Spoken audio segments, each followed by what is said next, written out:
Jadi hiperaktif itu ya bisa diciptakan dari orang tuanya sendiri ternyata. Soalnya kan juga nggak pernah dipijet, Bu. Maksudnya dipijet? Jadi pijet bayi kan kadang kan banyak juga kan anak-anak. Anaknya dipijet kene loh, kene gitu kan, dan cepet ngomong gitu. Apa aja kan? Ciri-ciri tangannya kan flapping hand gitu. Gini. Oh, menggerak-gerakkan tangan gini. Mengepak-ngepakkan tangannya gitu. Oh iya. Sering kan? Katanya hampir semua anak autis gitu.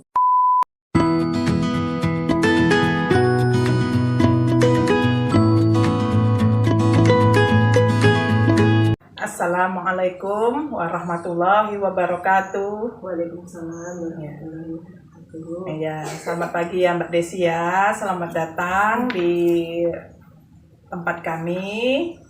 Nah, hari ini alhamdulillah Mbak Desi, saya juga dalam keadaan sehat ya. Jangan tegang loh. Nggak apa-apa, orang kita santai-santai kok.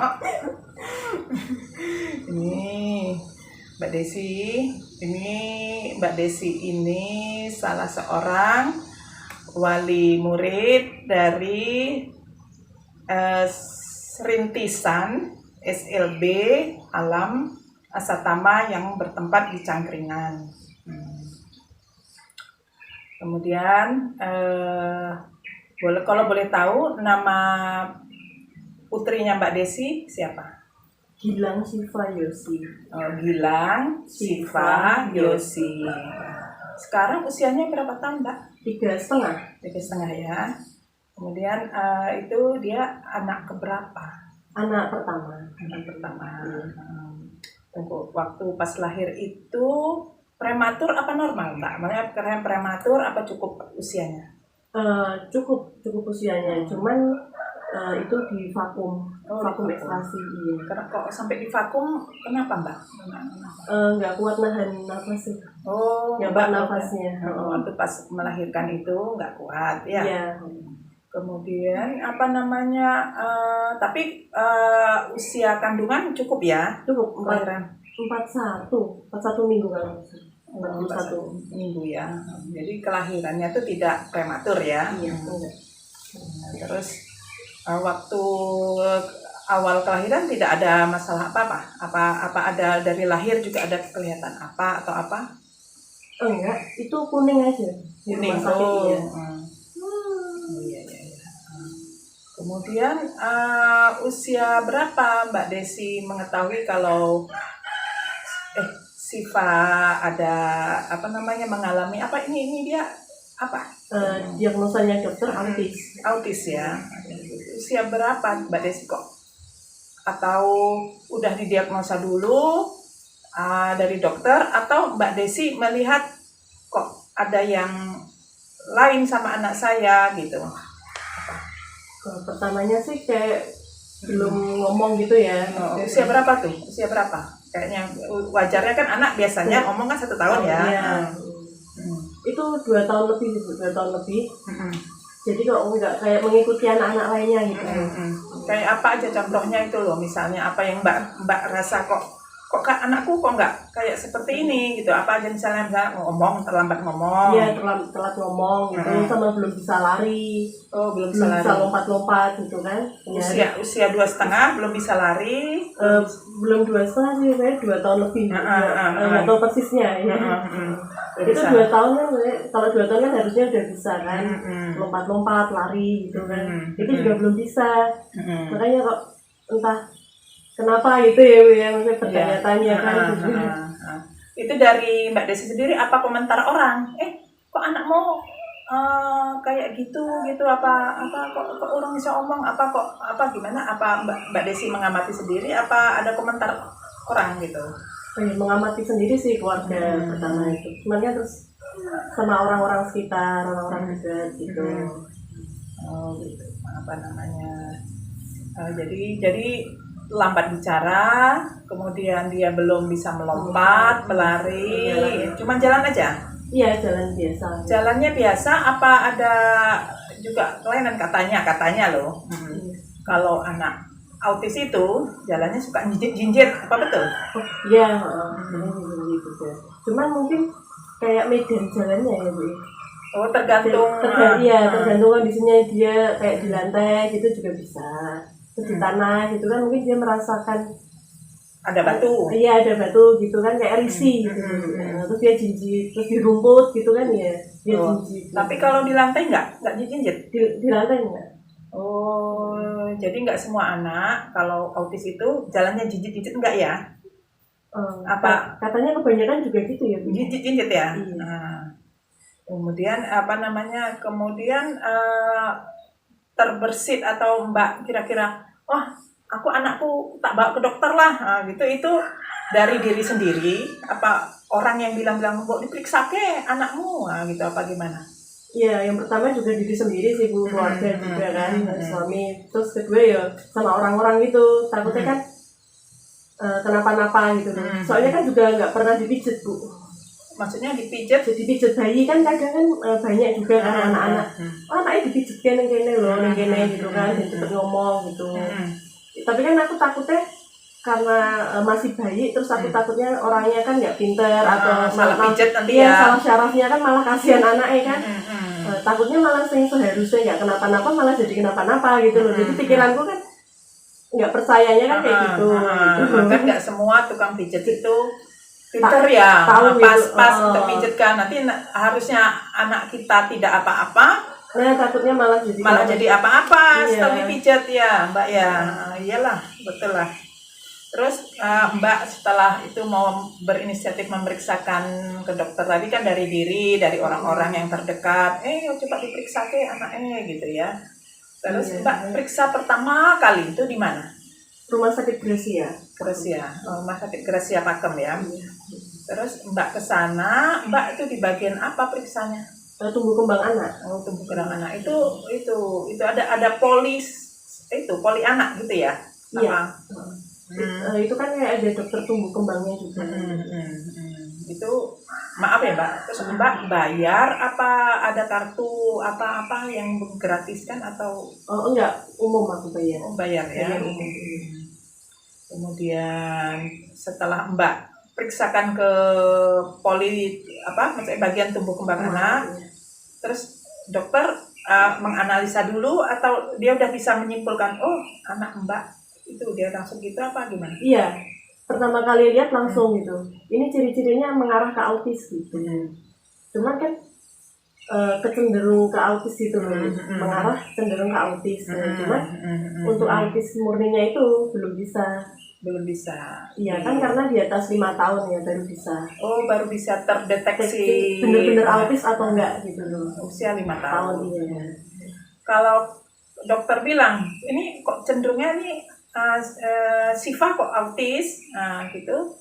Dia dari apa? Melihat apa dia? Apa aja kan? Ciri-ciri tangannya kan flapping hand gitu. Gini. Menggerak-gerakkan tangan gini. Mengepak-ngepakkan tangannya gitu. Iya. Sering kan? Katanya hampir semua anak autis gitu, gini. Apa tertentu saja? Kebanyakan gitu sih Bu. Apa namanya? Flapping hand. Flapping hand. Gitu. Jadi mengepak-ngepakkan tangannya gitu. Itu sering gitu. Nah, itu udah. Itu salah satu ciri-cirinya. Jadi dia waktu diperiksa dokter, dia langsung gini-gini apa gimana? Iya, udah dimasuk ruangan itu kan udah gini-gini kan udah terus nggak fokus gitu kan dipanggil namanya kan.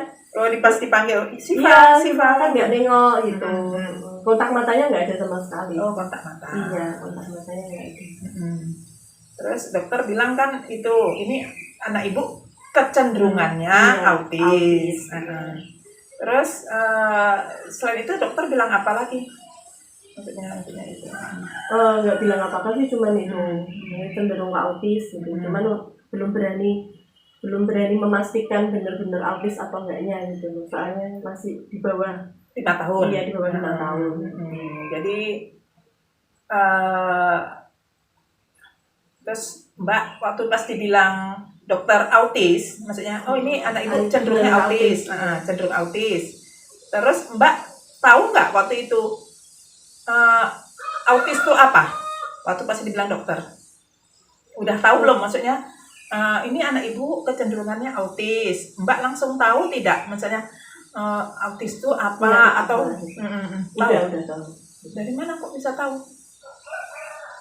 Ya tahu Bu, maksudnya udah tahu.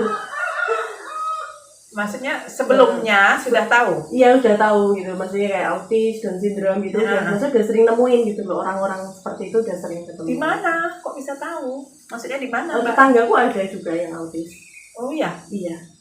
Tetangga. Jadi Mbak melihat orang-orang yang dekat-dekat rumah dulu? Iya. Down Jadi syndrome. Itu malah jauh sebelum punya anak gitu, udah tahu oh dia tuh anaknya dia tuh sakit ini gitu. Saya tuh nggak tahu loh, kalau nggak mau itu anak saya tuh nggak PLB, maksudnya pendidikan luar biasa atau berkecimpung dalam dunia anak-anak yang istimewa ini, saya tuh nggak tahu loh, anak autis, Down syndrome itu saya nggak tahu. Jadi Mbak sebelum punya anak pun sudah tahu? Iya udah tahu. Emang tahunya juga cuma 2 itu, autis sama Down syndrome, cuman kayak ada berbagai macam gitu kan jenis-jenisnya ya, itu belum tahu.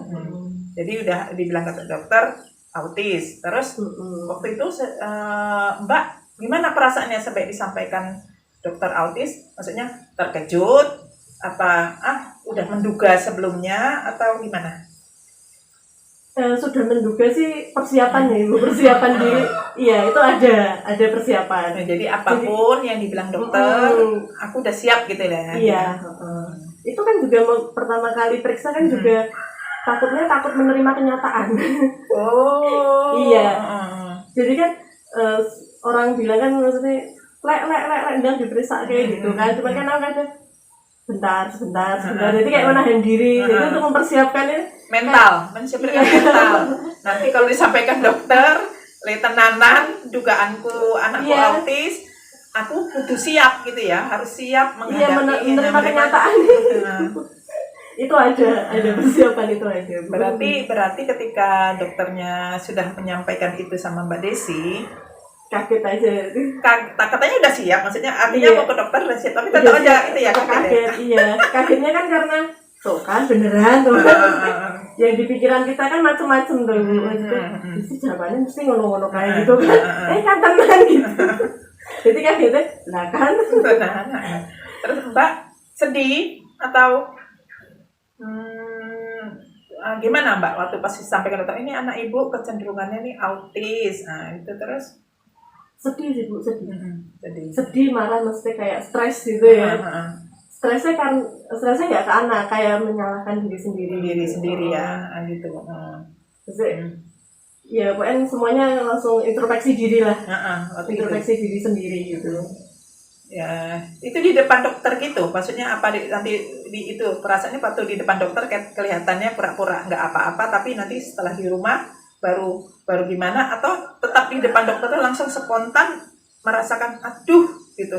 Iya langsung, maksudnya depan dokter kan juga ke psikiater, psikolog juga kan, maksudnya kan ditanya-tanya gitu loh. Mbak waktu itu pertama kali ke dokter dulu apa ke psikolog dulu? Itu tumbuh kembangnya itu kayak apa sih Bu? Konsultasi. Jadi apa di satu ruangan itu cuma dokter saja? Apa ada psikiaternya, apa psikolog, apa? Saya tuh nggak tahu loh bedanya psikiater sama psikolog, maksudnya gitu. Gimana? Iya. Soalnya kelihatannya sama aja sih Bu. Itu cuma dokter aja. Itu kan konsultasi. Terus udah tahu gitu. Pas masuk ruangan itu udah pas lihat anaknya kan, udah langsung tahu gitu. Ada ciri-cirinya, itu salah satu ciri-cirinya.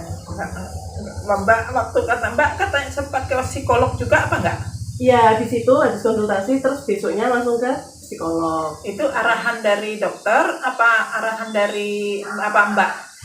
Itu dari dokternya, maksudnya kayak SOP-nya dari dokternya gitu. Jadi ke psikolog, psikiater anak gitu. Psikolognya juga tapi masih di rumah sakit Gracia juga ya. Terus Mbak periksa ke psikolog ya? Iya. Psikolog itu khusus anak ya? Iya. Khusus anak. Mendalami kehidupannya anak. Oh iya. Terus waktu pas di psikolog anak ditanyain apa-apa aja Mbak? Maksudnya kan kalau dokter kan mungkin lihat dari segi medis ya. Iya. Tapi kalau Mbak ketika Mbak ke psikolognya itu psikolog bilang apa atau Mbak apa yang didapat, maksudnya bilang apa dia gitu? Oh, itu ditanya-tanya gitu. Contohnya ditanya-tanya, maksudnya kesehariannya gimana, sama siapa aja, gitu. Aktivitasnya ngapain aja, gitu. Khusus anaknya saja, apa ibunya juga ditanya, apa kedua orang tua ditanya misalnya apa? Iya, orang tua sama anak, terus anaknya kan diajak ngobrol, diajak main gitu kan. Dipancing lah ya, dipancing ya. Dipancing dia kayak mau melakukan ini enggak gitu kan. Tesnya ya. Tes screening ya. Katanya sih Bu itu tes screening. Oh gitu. Terus itu dari psikolog, Mbak dibilang apa? Maksudnya gini loh, disampaikan apa sama psikolog itu sama Mbak? Itu ya sabar aja sih Bu. Mungkin kita juga nggak tahu kenapa anaknya bisa jadi seperti itu. Tapi kan yang jelas dalam kandungan, dalam masa kandungan itu bermasalah. Dokter juga sama kata-katanya. Terus psikiater juga sama. Psikiater juga tanya-tanya terus.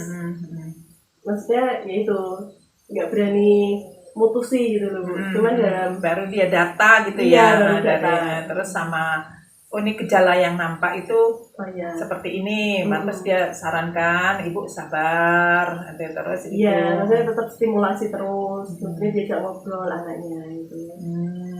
Terus kayak pengenalan alam, diajak jalan-jalan gitu kan sambil ngobrol gitu. Soalnya kan kadang kan kalau anak kecil nyantol gitu loh Bu. Rekamannya ya. Iya, rekamannya nyantol gitu katanya. Jadi kayak bermain air, bermain di sawah gitu sambil diajak ngobrol gitu. Kalau pas dokter itu dia itu Mbak, maksudnya sarannya apa gitu, secara medis sarannya untuk kelanjutannya itu apa Mbak? Ya itu terapi okupasi sama terapi bicara. Terapi okupasi itu apa tuh? Itu kayak penyesuaian anak ke lingkungannya. Contohnya kayak mana gitu, maksudnya teori okupasi itu apa, penyesuaian anak dengan lingkungan. Iya, kayak pengenalan benda-benda gitu. Terus itu ya jadi dia tetap diperkenalkan motorik halus, motorik kasar.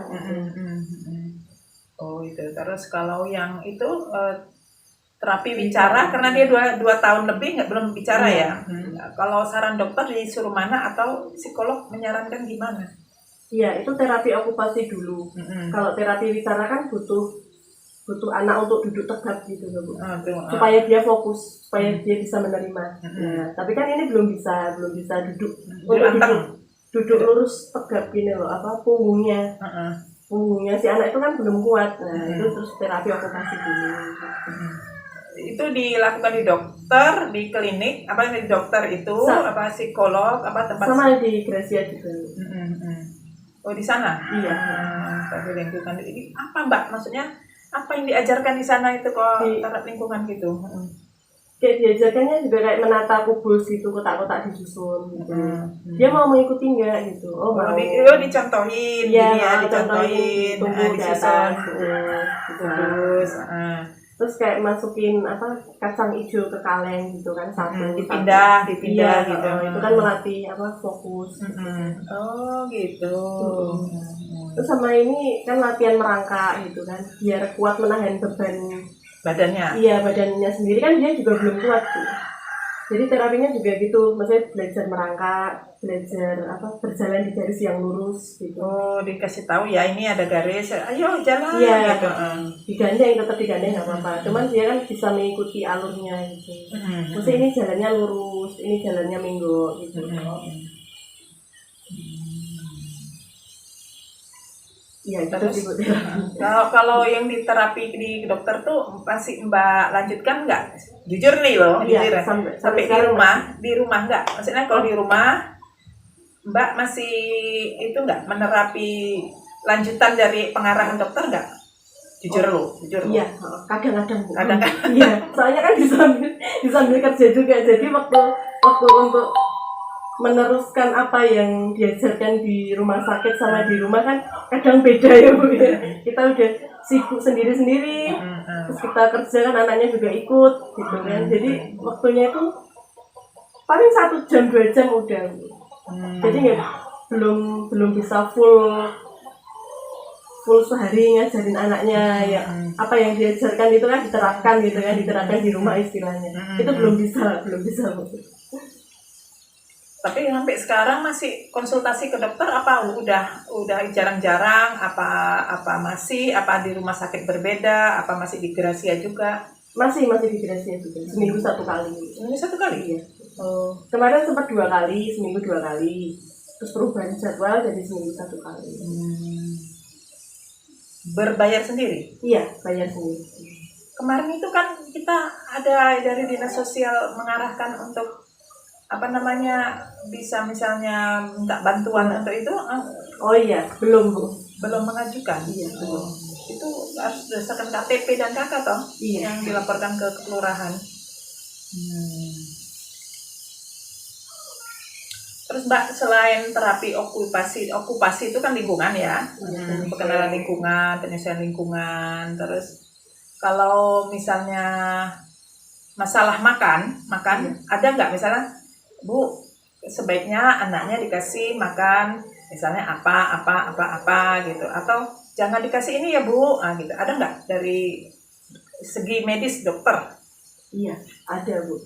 Itu nggak boleh makan manis sama nggak boleh makan tepung gitu.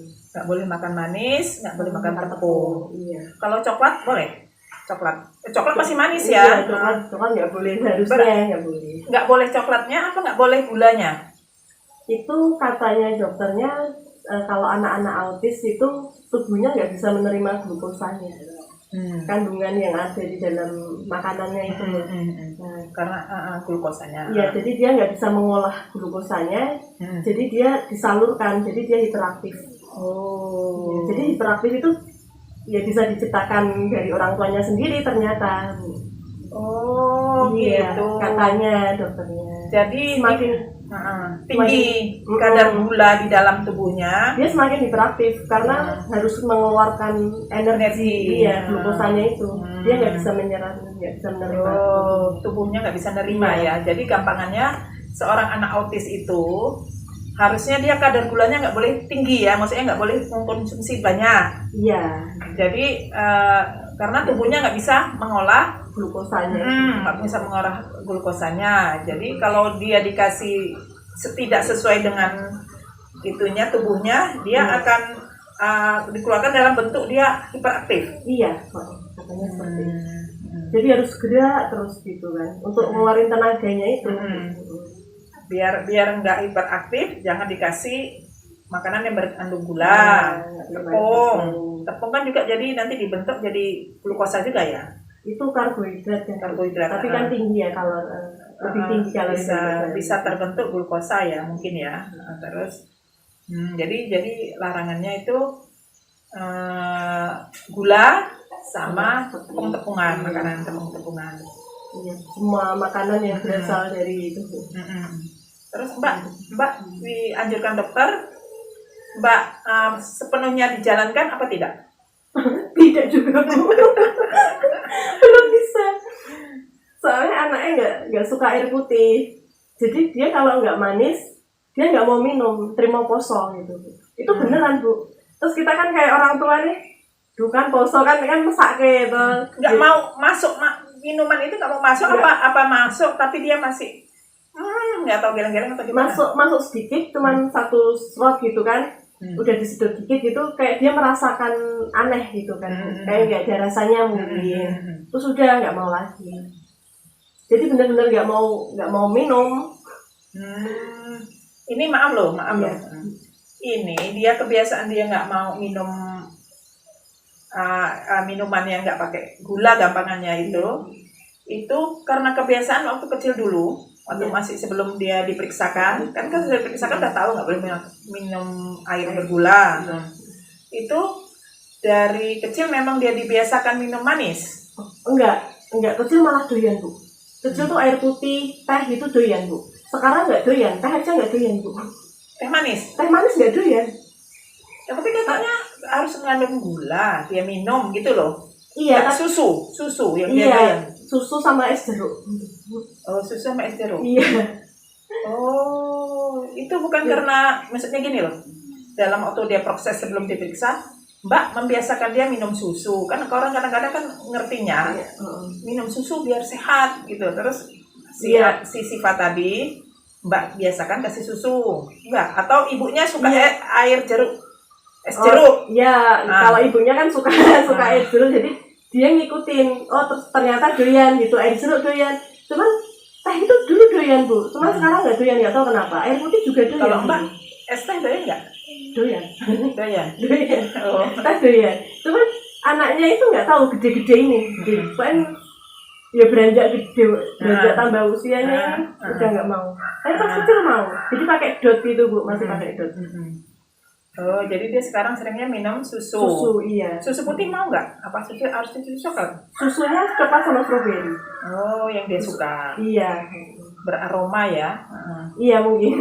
Cuman juga diajarkan, Bu, kayak minum jus. Kan kayak belajar nyedot juga kan, tekanan mulutnya dia kan belajar niup, belajar nyedot kan ada tingkatannya juga. Kayak terapinya, pas terapi di sana. Iya, dikasih tahu gitu. Kalau di rumah kan diajarkan juga kayak jelly drink itu kan jelly kan dia kayak butuh tenaga yang lebih kan untuk menyedot. Tapi juga nggak bisa. Belum bisa. Belum bisa. Iya. Oh, jadi istilahnya tetap daya apa namanya gerak itu apa namanya ruang mulutnya itu kurang itu ya. Iya. Itu katanya semua anak autis apa khusus Siva saja kan anak-anak macam-macam ya. Ini khusus Siva saja sih, Bu. Nggak tahu yang anak-anak lainnya. Jadi setelah terapi ini dia sudah terapi bicara belum sampai saat ini? Belum. Oh, masih terapi okupasi tadi. Penyesuaian dirinya sendiri gitu kan. Kayak juga ya gitu. Satu sisi dilarang minum bergula dan bertepung. Sisi lain dia kalau nggak ada itu nggak mau minum. Nggak mau minum, iya. Mengatasinya dikurangin gitu, Bu. Jadi tetap manis, cuman berkurang. Jadi dibanyakin airnya. Tapi kalau beli susu kotak kan nggak bisa dikurangi. Oh iya, susu kotak iya. Nah itu kalau di luar bawa bekalnya susu kotak. Tapi kalau di rumah itu pakai susu saset yang biasa, cuman airnya dibanyakin. Mau dia? Mau? Enggak. Apa pula lagi? Dia minumnya sedikit. Jadi udah biarin aja, dilatih gitu, dibiasakan. Maksudnya kan kalau misalnya satu saset itu setengah gelas, itu kita full 1 gelas penuh gitu. Ya diminum sedikit. Cuman kan biarin aja kayak gitu. Jangan disediakan ya. Iya tetap harus dihabisin itu 1 gelas. Jadi kalau dia minta minum jangan diturut Mbak. Jadi tetap porsi kurang gula tadi itu dibuat. Iya betul. Kemudian itu Mbak setelah Mbak kan tadinya kan itu Mbak belum tahu tentang Siva itu kan. Terus setelah itu kan Mbak ke dokter, ke psikolog. Nah selama itu ada perkembangan apa dari Siva sendiri terhadap pengaruh yang maksudnya Mbak konsultasi tadi, ada yang tadinya gini sekarang jadi begini, apa yang Mbak amati? Ini kalau dipanggil sih Bu, dipanggil lebih udah tahu gitu, udah tahu namanya gitu. Udah mau nengok. Menoleh apa cuman gini aja? Dia mau noleh nggak sih? Mau misalnya gini, dia kan menghadap ke sana, Siva. Nah, menoleh apa diam aja tapi cuman ada nampak gerak badannya dia bereaksi atau gimana? Apa udah bisa? Kadang-kadang noleh. Iya, kadang-kadang udah tahu noleh. Kalau dulu kan belum sama sekali, malah bahkan nggak cuek gitu loh, nggak mau gitu. Kalau sekarang udah.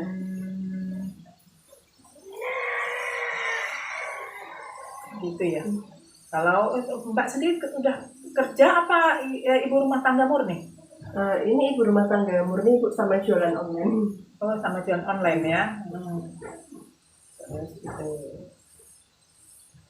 Berarti pengasuhannya di rumah sama Mbak Murni. Iya, Apa ada orang lain yang mengasuh Siva? Enggak ada. sama saya. 24 jam sama saya, Bu.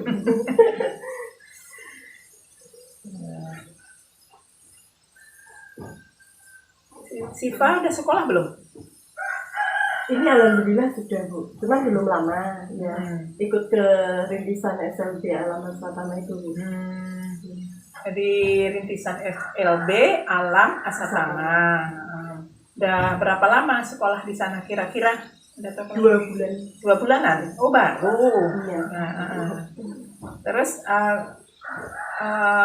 kalau boleh tahu apa yang sedikit berubah dari, karena kan waktunya cuma baru dikit ya, baru sebentar. Apa yang udah ada perubahan dari Siva selama sebelum sekolah dan setelah sekolah? Belum aja sih, Bu, belum kelihatan. Apa reaksinya? Maksudnya gini loh, dulu kalau dengan orang lain nangis, sekarang sudah dengan orang asing agak bisa. Iya, lumayan. Lumayan agak bisa menerima ya. Agak bisa menerima kehadiran orang lain ya. Iya. Orang yang nggak dikenal baru pertama kali ketemu gitu. Udah lumayan.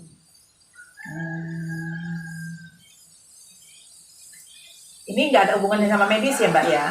Ini saya tanya, kalau boleh cerita boleh, tapi kalau nggak boleh cerita juga nggak apa-apa. Cuman untuk pembelajaran, atau kadang-kadang gini, ada orang, ada seorang ibu, nggak saya ceritakan ya, misalnya gitu, seorang ibu dia waktu mengandung atau sebelum mengandung dia pernah melihat anak Down syndrome, tetangganya,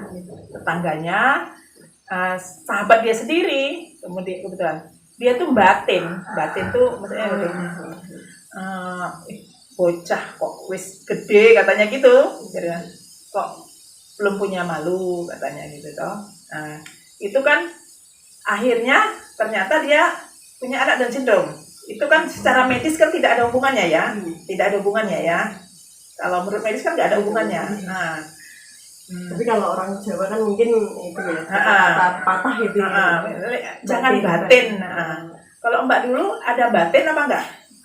Enggak. Ada batin? Enggak ada, biasa aja. Terus kira-kira kesalahan apa yang Mbak istilahnya lakukan apa selama kehamilan atau sebelum kehamilan, yang kira-kira istilahnya kandungan Mbak itu tadi jadi kurang sehat gitu.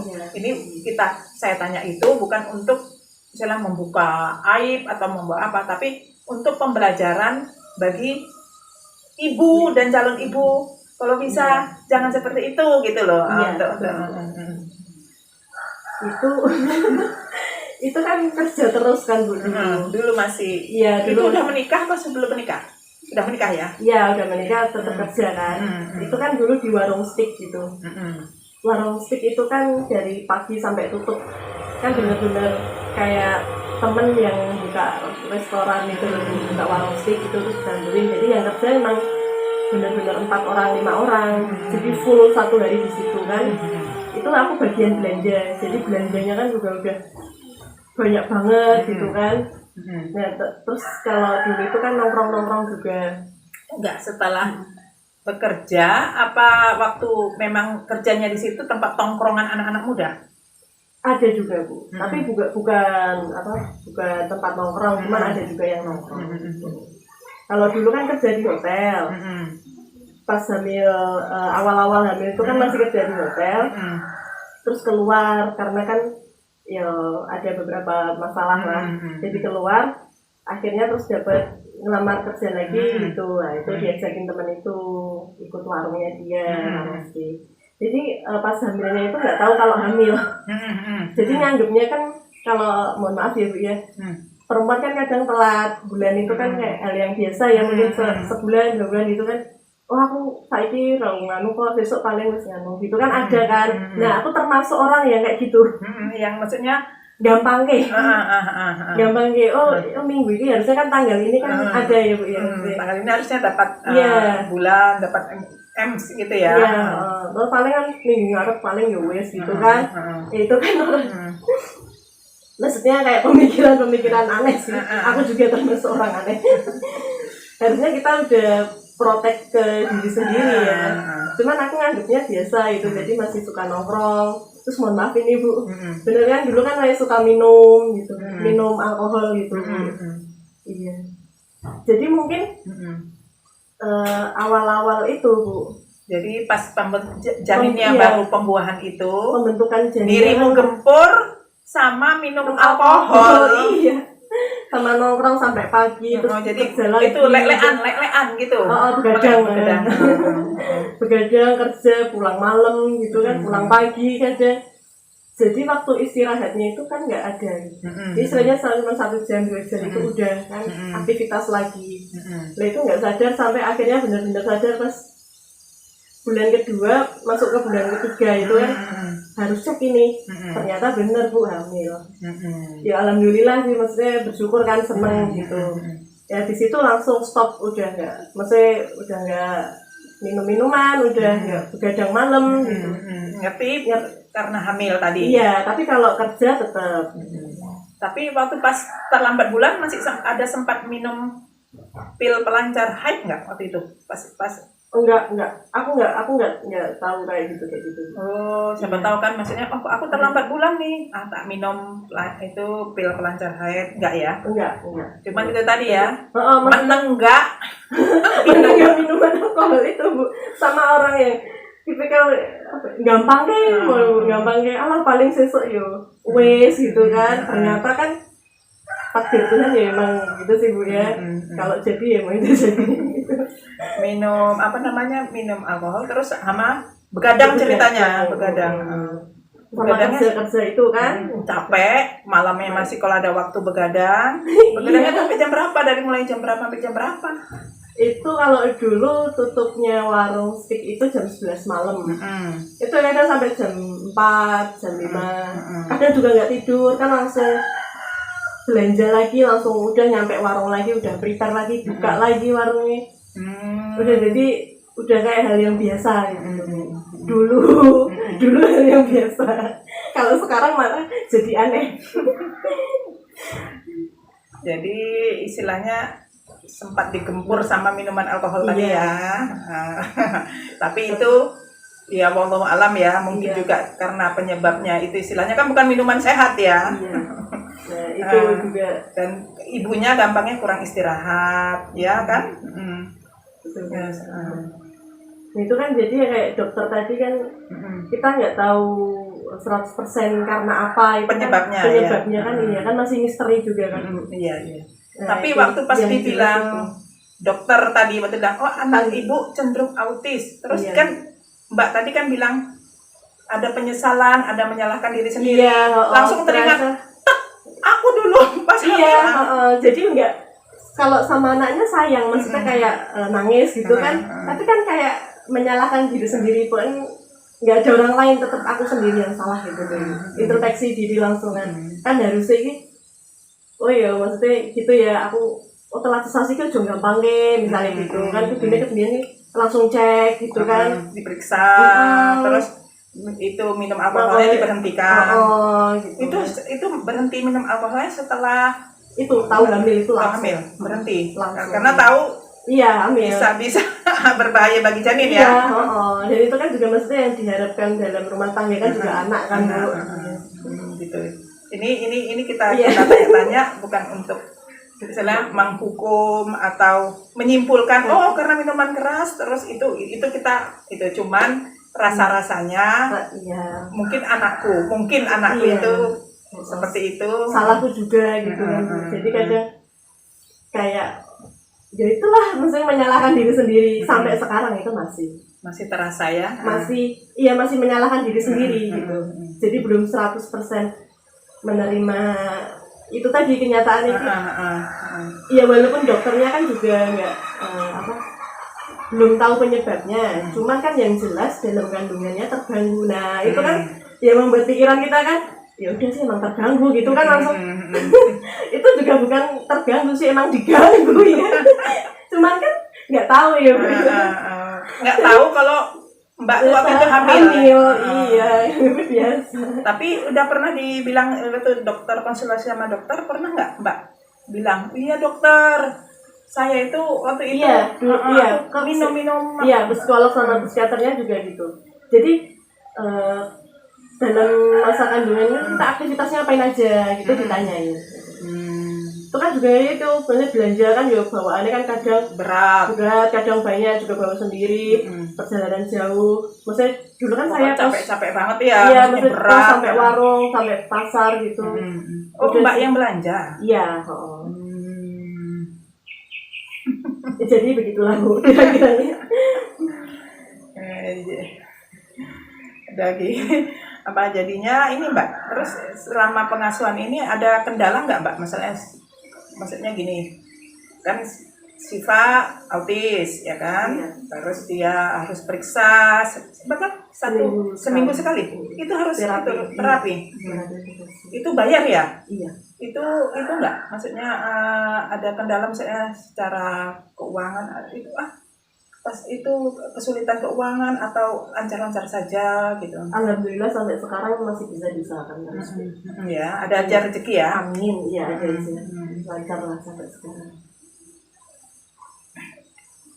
Terus itu mana pas selama ini konsultasi, apa dokter pernah bilang nggak ini? Oh ini bisa disembuhkan Bu, atau kayaknya nggak bisa disembuhkan, cuman dikurangi atau gimana Mbak? Pernah nggak itu kalau misalnya itu istilahnya autis itu, dokter bisa bilang atau psikolog atau apa bisa disembuhkan atau enggak bilangnya gitu? Itu beda-beda ya Bu ya, mungkin juga ya. Tapi yang pernah ditemuin kasus-kasusnya anak itu ada salah satu ya Bu. Itu ada yang bisa disembuhkan, tapi bukan sembuh 100% bebas dari kata autis itu belum. Cuman dia bisa menyesuaikan diri. Jadi dia udah tahu, maksudnya kayak normalnya orang normal gitu. Bermain itu apa, bahaya itu apa. Dia jadi ya. Karena terapi, karena dilatih ya. Terus ada kayak apa semacam obat gitu ya Bu ya. Oh ada obatnya juga? Itu nggak nganu sih Bu. Katanya nggak ada obatnya kan, nggak ada obatnya. Kalau ada obatnya aku juga beli Bu. Itu kan ada kayak apa di jualan online itu loh Bu. Di online itu kan ada kan yang khusus anak autis gitu kan, supaya apa cepat ngomong gitu. Cuman itu kalau katanya dokter, kan aku juga kalau tanya ini tuh kan, tanya hal itu loh. Menurut dokter gimana gitu, itu nggak menganjurkan sih Bu. Soalnya kan kayak masukkan apa bahan kimia ya. Yang kita tidak tahu kandungannya apa. Nah itu kan takutnya misalnya kalau dia udah nyaman sama obat itu, anaknya bisa mengikuti nih gara-gara obat ini, dia minum obat ini, anaknya bisa kayak gini gitu. Takutnya kalau obatnya di stop dia malah nggak bisa. Iya. Takut itu ya ketergantungan obat ya. Kita kan karena dokter tadi tidak tahu kandungan obat itu apa. Iya, takutnya nanti dia kalau udah ketergantungan obat itu nggak diminum dia, malah dia nanti jadi nggak bisa. Iya, nggak bisa tambah diatur kan. Yang harusnya bisa diatur malah nggak bisa diatur. Kemudian itu ya namanya ibu ya, walaupun dia masih kecil, berapa umurnya? 3,5 ya. Apa ada harapan-harapan Mbak dalam waktu jangka pendek ini, masa apa jangka pendek, apa jangka panjang, apa harapan Mbak dengan Siva? Kalau pinginnya Bu ya, kalau jangka pendeknya ini tetap ngomong. Udah dia ngomong aja udah seneng banget Bu. Satu kata pun belum ada omong. Kalau dulu pernah Bu, dulu. Cuman usianya kayaknya belum ada 2 tahun. Tapi diajarin kan papa, mama gitu. Dia bisa ngikuti, cuman satu kata toh. Jadi nggak ada kata pengulangan, disuruh ngulangin nggak mau. Jadi kayak papa, mama itu kayak papa gitu. Udah. Iya. Tapi kalau dulu sebelum 2 tahun, sekarang ini satu patah kata pun enggak.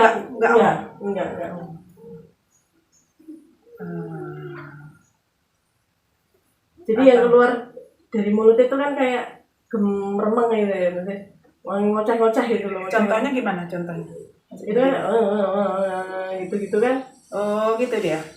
Itu iya gitu. Cuman kan satu kata itu loh. Kan satu kata yang jelas belum Iya, bisa. belum bisa. Tapi dia gemeremeng gitu ya, gitu. Apa itu ketika dia dengar lagu apa cuman biasa-biasa aja dia gemeremeng? Iya, biasa-biasa aja dia kayak gitu. Mbak, katanya loh. Aku tapi sendiri belum tanya langsung dengan orang yang membuktikan. Katanya itu bisa diterapi dengan bacaan Al-Quran. Jadi katanya di setel bacaan Al-Quran. Aku pernah baca dengar lihat di internet apa gitu ya. Jadi orang itu anaknya autis, nggak pernah bicara, tidak pernah bicara. Jadi disetelkan bacaan Al-Quran ya. Bacaan Al-Quran terus saja. Tiba-tiba anaknya bisa omong. Ya kita kan nggak tahu ya namanya itu ya. Itu dikasih Allah apa atau karena bacaan Al-Quran tadi merangsang otak dia. Kita kan nggak tahu, Mbak. Iya. Coba lah, Mbak. Siapa tahu itu pengalaman orang itu bisa. Iya. Amin. Mbak itu bisa diterapkan ke itu ya. Iya.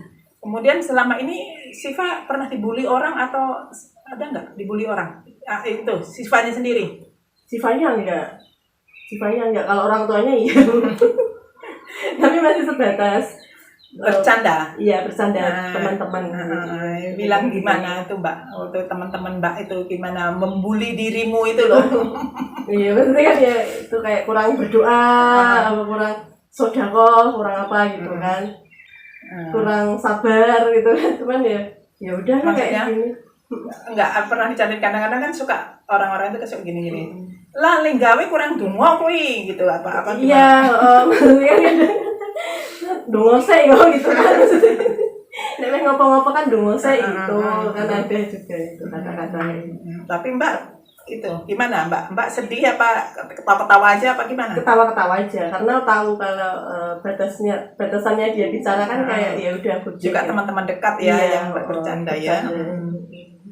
Terus Mbak kira-kira ada yang mau disampaikan nggak dengan apa Mbak sampaikan untuk calon-calon ibu dan ibu yang mungkin dia mau mempunyai anak atau apa dari pengalaman Mbak atau kepada ibu-ibu yang punya anak autis itu atau apa atau ada nggak Mbak yang Mbak mau sampaikan ke orang lain yang mungkin berguna? Tapi yang jelas kalau gimana ya Bu ya, pas dalam kandungan sih itu harus benar-benar dijaga, itu memang benar sih. Maksudnya jangan sampai kenapa-napa gitu. Apalagi nih misalnya kalau orang Jawa kan juga kadang ada beberapa hal yang tantangan istilahnya gitu kan, tantangan itu mungkin ada juga sih sebenarnya. Ya aja sih Bu, ini nggak ada. Bingung mau ngomong apa. Jadi benar-benar dijaga sih Bu anaknya. Apa itu secara kultur Jawa ya itu, tapi walaupun ini semua belum dibuktikan ya. Ada nggak waktu itu pas pantangannya jangan makan di depan pintu misalnya kan, kalau tadi itu kan minuman alkohol tadi kan bukan pantangan Jawa ya. Bukan. Kalau Mbak sendiri memang ada maksudnya ada pantangan Jawa yang pantangan Jawanya itu aku dulu ikut mancing Bu. Kan dia katanya kan kalau orang mancing kan apa sih anaknya gimana ya Bu, maksudnya lambingnya ketutup itu loh kan, kayak kepancing apa-apa gitu kan katanya. Jadi katanya, iya. Jadi ada istilahnya mitos apa? Iya kan, ada kepercayaan gitu. Kalau lagi hamil jangan mancing. Iya, bojone juga untuk mancing. Bojone, bukan perempuannya. Aku nggak tahu sih Bu, pokoknya orang tuanya jangan mancing. Ya, tapi dirimu dan dirinya mancing. Saya sendiri maksudnya. Mbak aja. Kalau bapaknya Siva nggak? Iya. Berdua-dua memancing. Iya, berdua memancing gitu. Nah itu cuman nggak tahu juga. Nggak tahu kebenarannya ya, yang jelas kalau antara mancing sama itu belum ada penelitian berapa ratus orang perempuan memancing atau bapaknya memancing, terus tiba-tiba anaknya nggak bisa bicara, itu kan atau belum ada penelitian ya. Pokoknya anaknya bermasalah gitu lah Bu. Tapi yang jelas yang alkohol tadi itu ya. Iya. Tapi kalau pancing memancing tadi belum, itu istilahnya mitos ya. Iya, mitos. Yang penting kalau pas hamil itu benar-benar kandungannya kan dijaga, perilakunya dijaga, kata-katanya dijaga gitu. Atau mungkin aku juga dulu masih gojek-gojek, masih di luar batas, maksudnya di luar batas. Ya kayak orang-orang mungkin ada kemungkinan juga. Mungkin ya karena itu aku juga merasakan gitu. Jadi pokoknya Mbak setelah itu introspeksi diri lah ya. Ya. Pokoknya emang benar-benar kalau orang hamil tuh, ya itu makanannya juga. Kalau dulu kan juga kos kan makannya seadanya gitu kan. Terus juga udah satu hari full di warung itu kan makanannya juga makanan warung gitu loh. Jadi antara sehat nggak sehat itu kan juga 50-50. Yang jelas tidak terjaga ya. Iya, tidak terjaga. Oh ya udah Mbak, kalau begitu terima kasih ya Mbak ya. Ini konten ini memang bukan untuk apa-apa, tetapi untuk pembelajaran, pengalaman seorang ibu ya, bukan pengalaman seorang ibu, buat saya sendiri juga. buat untuk Mbak, pembelajaran untuk Mbak dan pembelajaran untuk ibu-ibu yang lainnya dan calon ibu. Tidak istilahnya ini pembicaraan ringan, mungkin tidak ilmiah, tidak apa-apa, pokoknya kita tidak mengandung apa-apa, tidak mengandung alkohol. Ya udah itu, semoga itu kedepannya yang tadi si sifat kecenderungannya ada autis, semoga terbantahkan, semoga dia tidak termasuk autis yang berat ya, semoga dia ya bisa berkembang dengan usianya, bisa lebih baik lagi. Mbak juga untuk pembiayaan atau untuk periksa itu tetap mudah-mudahan ada rezekinya. Terima kasih, semoga bermanfaat. Wassalamualaikum warahmatullahi wabarakatuh. Waalaikumsalam warahmatullahi wabarakatuh.